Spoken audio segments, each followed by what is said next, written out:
बिस्मिल्लाहिर्रहमानिर्रहीम बिस्मिल्लाहिर्रहमानिर्रहीम। Dear student, अस्सलाम वालेकुम।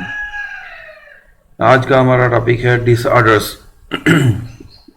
तो यहाँ पे 3 डिसऑर्डर्स डिस्कस किए हैं, एक ल्यूकीमिया, थैलासीमिया और तीसरा एडीमा। तो ल्यूकेमिया ल्यूकोसाइट्स यानी वाइट ब्लड सेल से, थैलासीमिया जो है ये रेड ब्लड सेल की बीमारी है।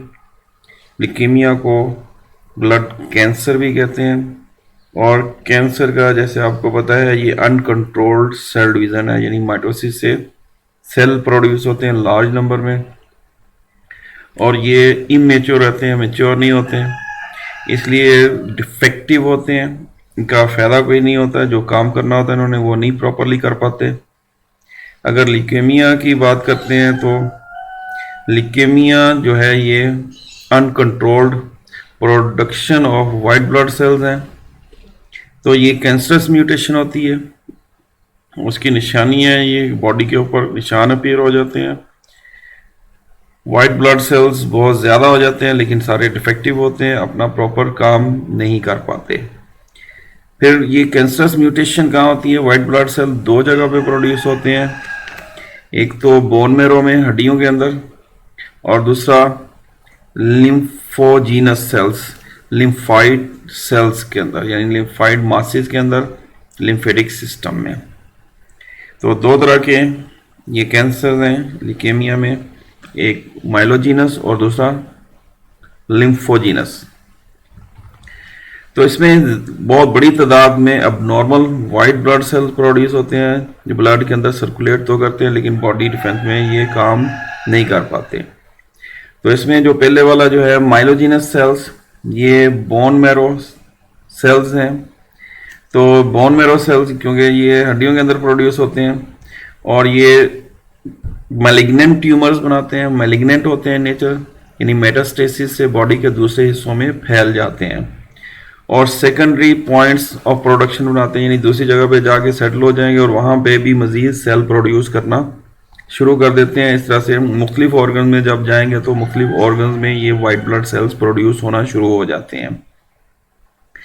लेकिन हमें पता है कि वाइट ब्लड सेल 5 किस्म के हैं, तो ये पांचों क्योंकि इमेच्योर होंगे तो ये कम्प्लीटली डिफ्रेंशिएटेड नहीं हो सकते, और क्योंकि ये डिफेक्टिव हो जाते हैं। तो इनकी 5 टाइप्स की बेस पे ही ल्यूकेमिया को, जैसे हमने 5 टाइप्स पढ़ी हैं, ग्रैनुलोसाइट्स और ग्रैनुलोसाइट्स। तो न्यूट्रोफिल से न्यूट्रोफिलिक ल्यूकेमिया, यानी न्यूट्रोफिल जो सेल्स हैं उनमें डिफेक्ट आ जाता है। इसी तरह से इसिनोफिलिक ल्यूकेमिया, फिर बेसोफिलिक ल्यूकेमिया, फिर ग्रैनुलोसाइट्स में मोनोसिटिक ल्यूकेमिया, लिम्फोसिटिक ल्यूकेमिया में इनको डिवाइड किया जाता है। वेरी सीरियस डिसऑर्डर है, पेशेंट को ज़रूरत पड़ती है ब्लड को पीरियडिकली चेंज कराने की, पूरा ब्लड उनका चेंज करना पड़ता है। ये डिपेंड करता है पेशेंट के कितना सीवियर उसको ये बीमारी है, तो उसी हिसाब से डिसाइड होता है कि कितने अरसे बाद उसका ब्लड चेंज होगा।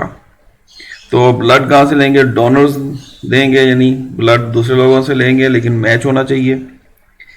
फिर इसमें कोई परमानेंट क्योर है तो परमानेंट क्योर में बोन मैरो ट्रांसप्लांट आ जाता है, कि पूरा बोन मैरो तो नहीं चेंज करते, लेकिन हेल्दी या नॉर्मल बोन मैरो इम्प्लांट कर दिया जाता है।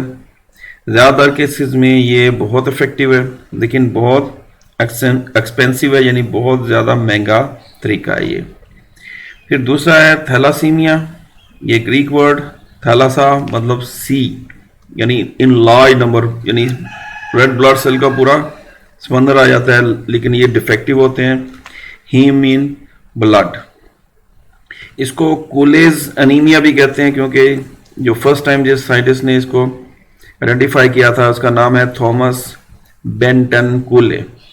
ये अमेरिकन पेडियाट्रिशियन है। पेडियाट्रिशियन उन डॉक्टर्स को कहते हैं जो चाइल्ड स्पेशलिस्ट होते हैं। तो ये ट्रांसमिट होता है हीमोग्लोबिन अबनॉर्मली, मतलब कि इसमें रेड ब्लड सेल्स के अंदर जो हीमोग्लोबिन है ये अबनॉर्मल होता है, और ये पेरेंट्स टू ऑफस्प्रिंग ट्रांसमिट होता है।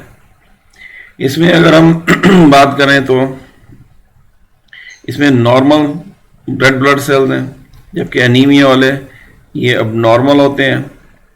और इसमें भी जो है ये टेस्ट किया जाता है थैलासीमिया का। पेरेंट्स यानी कपल्स को पहले अगर थैलेसीमिया प्रॉब्लम है तो फिर इनकी मैरिज नहीं होती, लेकिन पाकिस्तान में क्योंकि टेस्ट नहीं है तो इसलिए यहाँ पे केसेस भी ज़्यादा हैं, इनके बच्चे भी आगे थैलेसीमिया के पेशेंट होते हैं। तो इसमें जो प्रॉब्लम है माइक्रोसाइट्स की प्रेजेंस है, ये स्प्लीनोमेगेली की वजह से। स्प्लीन से स्प्लीनोमेगेली यानी एनलार्जमेंट ऑफ स्प्लीन, ये अलग से भी पूछ लेते हैं व्हाट इज स्प्लीनोमेगेली। तो स्प्लीन यानी तिल्ली बड़ी साइज की हो जाती है। इसके अलावा इनके बोन यानी हड्डियों और स्किन जिल्द के अंदर भी तब्दीलियां आ जाती हैं। तो इन पेशेंट्स का ब्लड भी रेगुलरली चेंज करना पड़ता है। थैलेसीमिया सेंटर्स बने हुए हैं, फैसलाबाद में भी हैं ये सेंटर्स। तो पीरियडिकली इनका भी ब्लड जो है वो चेंज किया जाता है। अगर क्योर की बात करेंगे तो इनके भी बोन मैरो ट्रांसप्लांट होती है, बहुत महंगी है, लेकिन इसमें 100% क्योर रेट नहीं है। ल्यूकेमिया में कुछ हद तक अफेक्टिव है, 100% क्योर मिल जाता है, लेकिन इसमें 100% क्योर नहीं है। तो हीमोग्लोबिन प्रॉब्लम जो है, हीमोग्लोबिन मॉलिक्यूल्स, जैसे हमें पता है सेकंड चैप्टर में हमने पढ़ा है हीमोग्लोबिन में 4 चेन्स होती हैं, 2 अल्फा और 2 बीटा। तो इसकी बीटा चेन जो है इसकी बजाय एफ चेन यानी फीटल चेन मौजूद होती है, यानी ड्यूरिंग फिटस, जब प्रेगनेंसी के दौरान बच्चों में ये प्रोड्यूस होता है ब्लड, तो फीटल चेन होती है, तो वही मेंटेन रहती है आगे, बीटा चेन में कन्वर्ट नहीं होती। तो इस वजह से ये अब normal red blood cells produce करते हैं। फिर तीसरा है अडीमा। अडीमा जो है तो एक्सेसिव फ्लूइड है in the tissues of the body, यानी सेल्स के बीच में जो टिश्यू फ्लूइड होता है यहाँ पे नॉर्मल से बहुत ज़्यादा जो है फ्लूइड भर जाता है। तो ये भी आगे 2 तरह का है। अगर सेल्स के अंदर है तो इसको इंट्रासेलुलर अडीमा कहते हैं, लेकिन सेल के अंदर नहीं है, लेकिन सेल के इर्द गिर्द टिश्यू फ्लूइड में यहाँ पे बढ़ जाता है, पानी की मिकदार, फ्लूइड बढ़ जाता है, तो इसको एक्स्ट्रा सेलुलर अडीमा कहते हैं। तो इसकी जो वजह है पहले इंट्रा सेलुलर अडीमा की, कि पानी जो है ऑस्मोसिस के ज़रिए से सेल्स के अंदर जाने चला जाता है, ज़्यादा मिकदार में चला जाता है, जिससे सेल के अंदर कंसंट्रेशन जो है डिफरेंट सब्सटेंसेस की वो डिस्टर्ब हो जाती है। इससे सेल का मेटाबॉलिज्म जो है वो डिप्रेस हो जाता है, मेटाबॉलिक सिस्टम, और इसके अंदर न्यूट्रिएंट्स की कंसंट्रेशन भी जो है डिस्टर्ब हो जाएगी, ऑक्सीजन की कंसंट्रेशन डिस्टर्ब होगी, और सेल की मेम्ब्रेन में जो सोडियम पोटाशियम पंप है वो भी डिप्रेस हो जाता है, यानी ये सेल्स सही तरह से फिर काम नहीं करेंगे क्योंकि इनके अंदर मेटाबॉलिक एक्टिविटीज नॉर्मल नहीं रहती। दूसरा जो है वो एक्स्ट्रा सेलुलर अडीमा है, यानी सेल्स के बाहर जो है फ्लूइड की मिकदार का बढ़ जाना। तो इसमें 2 वजह है, या तो जो कैपरीज लेके जा रही है मटेरियल एक्सचेंज के लिए टिश्यू में और ब्लड के बीच में, इनमें अब नॉर्मल लीकेज होती है ब्लड कैपरी से और ये वापस फिर जो जायद होता है वो लिम्फेटिक सिस्टम के साथ वापस जाना चाहिए, ब्लड में ये चला जाता है, ये पैरेलल सिस्टम काम करता है लिम्फेटिक सिस्टम।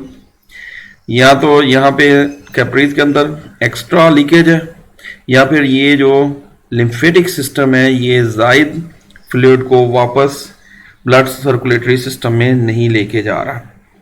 दूसरा इसमें ये भी हो सकता है कि किडनी सही तरह से काम ना कर रही हो, किडनी पानी को और नमकियात यानी साल्ट्स को बॉडी में रख रही हो, जिस्म से एक्सक्रीट ना कर रही हो, इस वजह से भी एक्स्ट्रा सेलुलर एडीमा हो जाता है। तो जब ज़रूरत से ज़्यादा यानी कंसंट्रेशन डिस्टर्ब होगी, ज़्यादा फ्लूइड होगा, इसका असर क्या होगा कि ये डिस्टर्ब करेंगी एक्सचेंज और फिर कंसंट्रेशन ऑफ मिनरल्स और आयंस को ब्लड के अंदर भी और बॉडी सेल्स के भी अंदर। इससे क्या होगा, ब्लड प्रेशर पे भी फर्क पड़ेगा बॉडी के, और जब ब्लड प्रेशर इंक्रीज होगा तो हार्ट के ऊपर भी ज़्यादा बोझ आएगा, जिसको हार्ट लोड कहते हैं, ये भी डेंजरस हो जाएगा। तो एडिमा में जो है फिर सूरत जो होती है, इनकी बॉडी के ऊपर सूजन आ जाती है। ये डिपेंड करता है वो कितना सीवियर है। टांगों में, खास तौर पर पैरों में, लोअर लिम्स में ज़्यादा ये सीवियरिटी शो करता है। तो ये 3 डिसऑर्डर्स हैं ब्लड के रिलेटेड। तो यहाँ तक ये डिसऑर्डर्स हो गए। नेक्स्ट टाइम तक के लिए अल्लाह हाफिज जी।